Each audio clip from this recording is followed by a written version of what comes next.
Welcome, everyone. It's the top of the hour, so we'll get started. I'm Dia Waguespack in Houston. I'd like to welcome you to today's GlomCon seminar. Today, our talk is titled Obesity-Related Glomerulopathy and Diabetic Nephropathy, Similarities and Differences.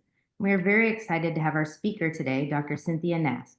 So I would like to thank GlomCon for giving the opportunity to talk to you wherever you are, and good morning, good afternoon, or good evening. I know there's people in multiple time zones, and I appreciate your being on the Zoom so I can talk to you about obesity-related glomerulopathy and diabetic nephropathy similarities and differences. In the U.S., obesity, which is defined as a BMI of 30 or greater, with class 1 being a BMI of 30 to 35, class 2 36 to 40, and class 3 greater than 40.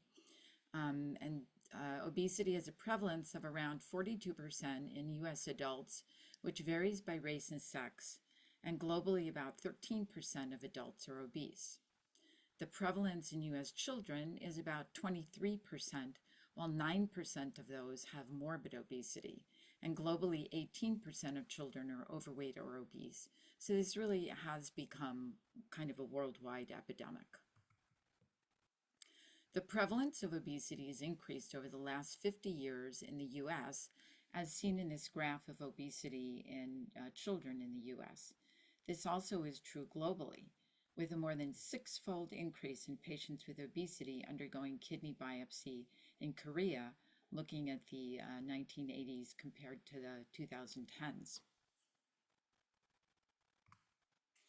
Overall, the worldwide prevalence of obesity has tripled over the last 40 years.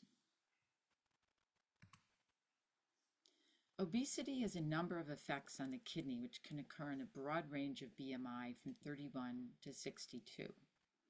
These include hemodynamic and physiologic effects, which I'll go into more of these in some detail, but an effective increase in plasma flow, GFR, and filtration fraction with albuminuria and proteinuria. There are morphologic changes, which we'll look at in quite a bit more detail, involving the glomerular size, matrix, basement membranes, podocyte number, podocyte morphology, and ultimately with segmental and global glomerulosclerosis. There are associated glomerulopathies, particularly FSGS, but also diabetic nephropathy, which of course we'll also talk about, and hypertensive nephrosclerosis. And there are also other complications of obesity, including an increased incidence of renal cell carcinoma, increased incidence of nephrolithiasis, and a higher incidence of end-stage kidney disease. Looking at these effects in more detail, obesity is associated with a reduction in kidney function. There's a 28% increased risk for new onset of decline in glomerular filtration rate. And this increased risk for chronic kidney disease is exacerbated when obesity occurs at a younger age. It is dose dependent with the BMI, so the more obese somebody is, the higher risk of CKD.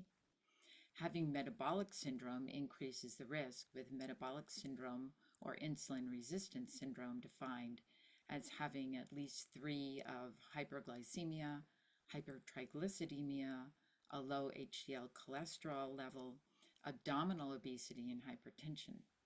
And then there is an increased risk for ESKD.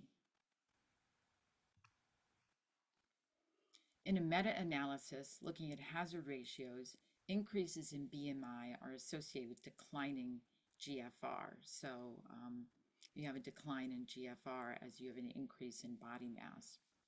Similarly, adjusted end-stage kidney disease risk is also associated with increasing BMI. And these increased risks, interestingly, are independent of age, sex, hypertension, the presence of diabetes, and the presence of dyslipidemia.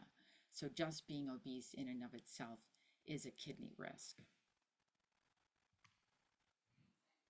Proteinuria also is associated with obesity.